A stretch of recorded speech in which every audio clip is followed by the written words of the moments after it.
9.1 प्रश्न क्रमांक 9। देखें क्या बोल रहा है प्रश्न। एक मीनार के पाद बिंदु से, ठीक है, एक मीनार के पाद बिंदु से एक भवन के शिखर का उन्नयन कोण 30 अंश है। कहने का क्या मतलब है, चित्र में देखिए। एक मीनार है मतलब एक टावर है और उसके ठीक सामने एक भवन है। टावर के निचले भाग से भवन के शीर्ष को देख रहे हैं तो यहाँ कोण बन रहा है 30 अंश, ठीक है।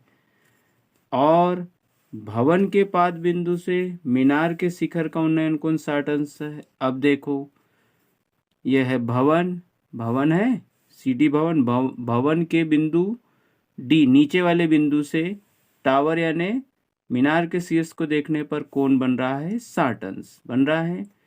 यदि मीनार 50 मीटर ऊंची, ये पूरी हाइट कितनी है 50 मीटर, तो भवन की ऊंचाई ज्ञात करो, मतलब सीडी आपको ज्ञात करना है, ठीक है। छोटा सा प्रश्न है, दिख बड़ा रहा है, ठीक है। हल, माना, बोलिए, ए बी बराबर 50 मीटर ऊंचा एक भवन है, भवन है, दिख गया। ए बी 50 मीटर ऊंचा भवन है, ठीक, तथा सी डी, सॉरी यहाँ मैंने भवन लिख दिया, यहाँ पे आएगा बेटा क्या आपका मीनार, ये है आपकी मीनार, समझ लेना। ए बी क्या हो गई, मीनार, ठीक है। माना ए बी बराबर 50 मीटर ऊंची एक मीनार है तथा सी डी एक भवन है, ये इतना आपने बता दिया, ठीक। मीनार के पाद बिंदु, मीनार के पाद बिंदु बी से भवन के शीर्ष, भवन के शीर्ष सी का उन्नयन कोण, भवन के शीर्ष सी का उन्नयन कोण 30 अंश दिख रहा है, ये 30 अंश, तथा भवन के पाद बिंदु, भवन के पाद बिंदु डी से, ये देखो डी दिख रहा है, डी से भवन के पाद बिंदु डी से मीनार के शीर्ष ए का कौन सा कोण, उन्नयन कोण 60 अंश बनता है, बन गया, ठीक। इतने में आपने सब बता दिया। अब आपके सवाल को कोई भी योद्धा नहीं काट सकता, पूरी डिटेल आपने लिख दी।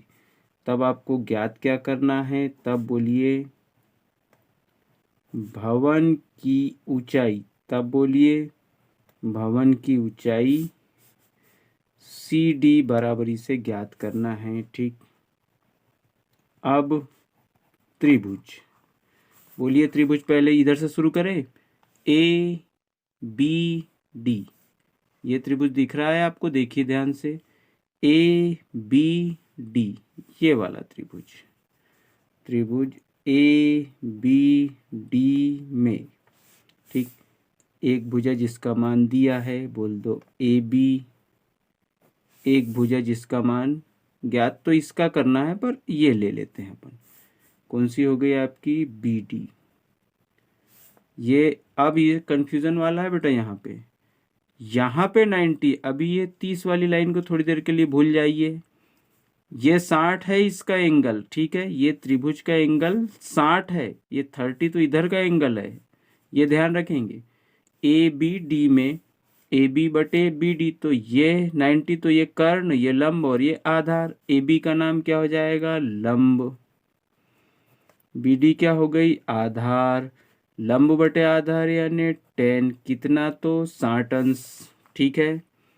अगली स्टेप, ए बी का मान बोलो कितना है, 50 है, बी डी का मान कितना है, x 10 60 का मान करनी 3 हो गया।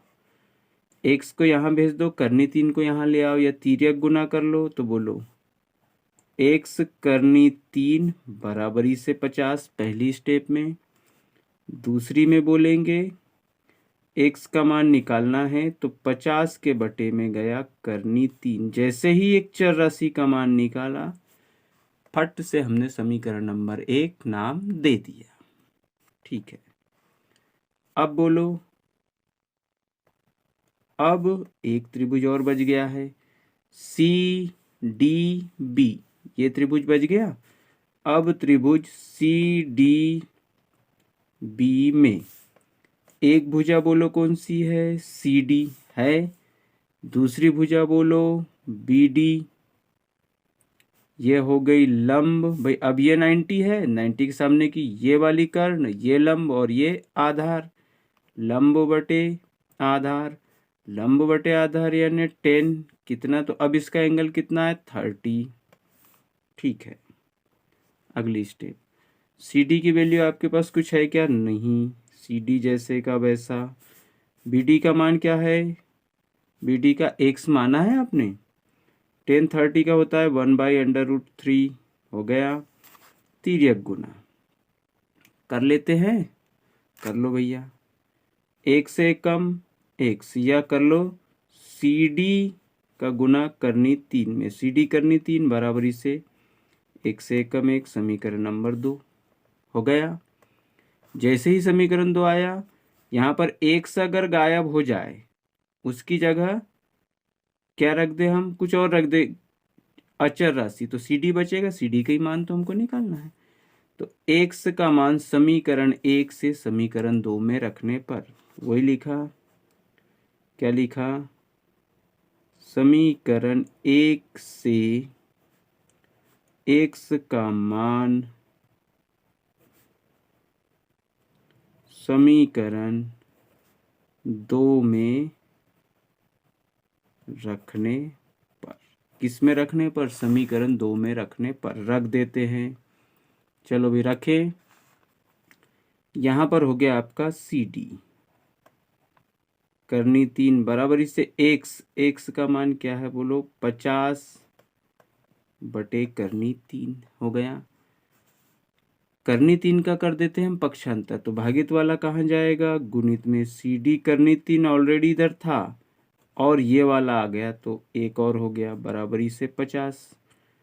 करनियों का गुना हो गया तो वर्ग से करनी कट गई, कट गई, यहाँ पर हो जाएगा आपका सी डी गुणित वर्ग से करनी कट गई 3 बराबरी से 50। सी डी बराबर से 50 के बटे में गया आपका 3, तो इसका मान आ जाएगा 3 का जब भाग देंगे 16 सही 2/3 मीटर। भवन की ऊंचाई कितनी हो जाएगी, 16 सही 2/3 मीटर। एकदम सरल। चलिए धन्यवाद।